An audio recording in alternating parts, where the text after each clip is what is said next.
Innocent citizens, an executive order signed today by President Donald J. Trump. Today is Monday, April 28th, 2025. Before we go any further, I want to talk about the fact that this executive order, at least in my eyes, is a lot different than any of the others. And the reason that I say that is because up until now, most of the executive orders have focused in on or targeted one specific marginalized group of people or another. We've seen trans individuals, non-binary individuals, and other members of the LGBTQ community marginalized and scapegoated and demonized. We have seen immigrants, undocumented individuals, or people who just fit the description of an immigrant who speaks Spanish be targeted. We've even seen law firms called out by name in these executive orders. But what we haven't seen yet is an executive order that is going to have the possibility of negatively impacting every single human being living or even visiting in the United States of America.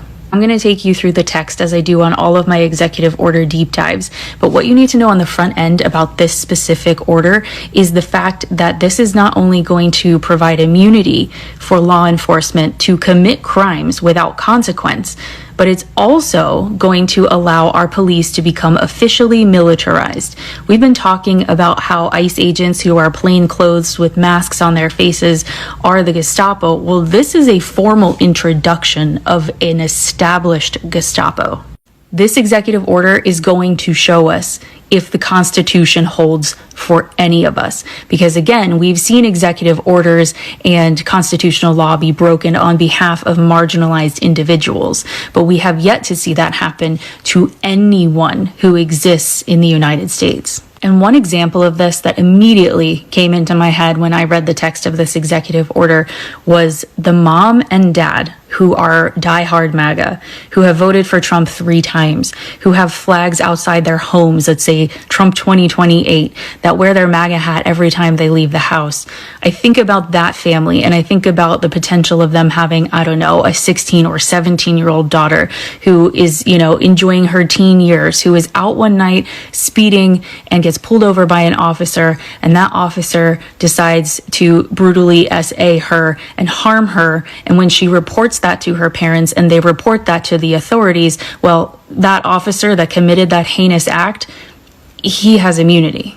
It's going to be a story like that where we realize that not even white, straight, MAGA Americans are safe under this administration. Let's get right into it, and I'm going to read this word for word because we are not going to mince any words here. This is the purpose of this executive order. My administration will therefore establish best practices at the state and local level for cities to unleash high-impact local police forces, protect and defend law enforcement officers wrongly accused and abused by state or local officials, and surge resources to officers in need.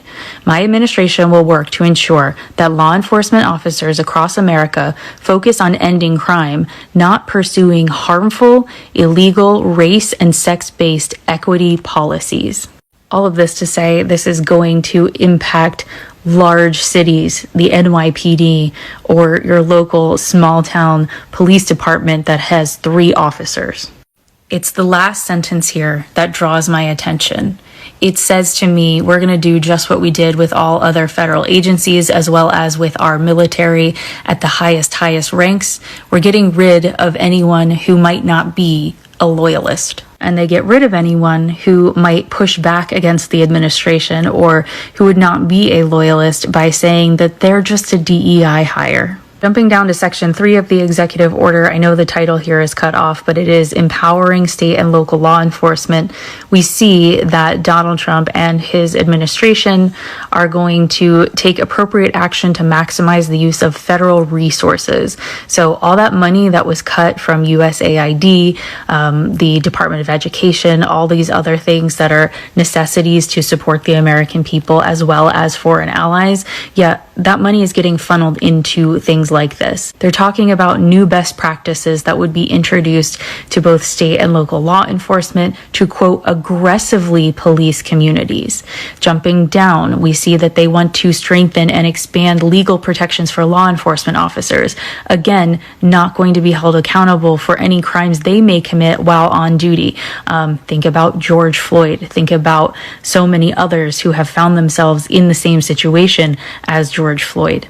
We also see that they would like to seek enhanced sentences for crimes against law enforcement officers. So I go then back to my example of the MAGA family and the teenage girl. Maybe she tries to defend herself against the officer who is SAing her, and as a result, she injures that officer. Well, now she's not looking at any sort of self-defense opportunity. She's looking at assault on a police officer, as well as probably other charges which hold long sentences. And I know you're going to have this question too, because I asked the question in my head as I was reading this document. I said, well, what happens if an individual officer or an entire police department, an entire state says, we're not doing this because this is unconstitutional. We're not going to treat our citizens this way. Well, the federal government has the right to do with you what they wish. They can just say, you're all fired and we're going to move in, the people we want to move in here. And of course, we then get into the obvious, which is conveniently hidden in Section 4, using national security assets for law and order. After 90 days, essentially, they will decide if they need to increase the provision of excess military and national security assets in local jurisdictions to assist state and local law enforcement. They will also determine how military and national security assets, training, non-lethal capabilities, so things like tear gas, things like rubber ammo, etc., and personnel can effectively be utilized to prevent crime. All of this, that's both the Insurrection Act and or martial law. And I know, I agree with you. I've been with you as well as the other creators that do what I do in saying that martial law wouldn't be possible because there's just not enough military. And there's certainly not enough military who would be willing to go along with, putting martial law into place.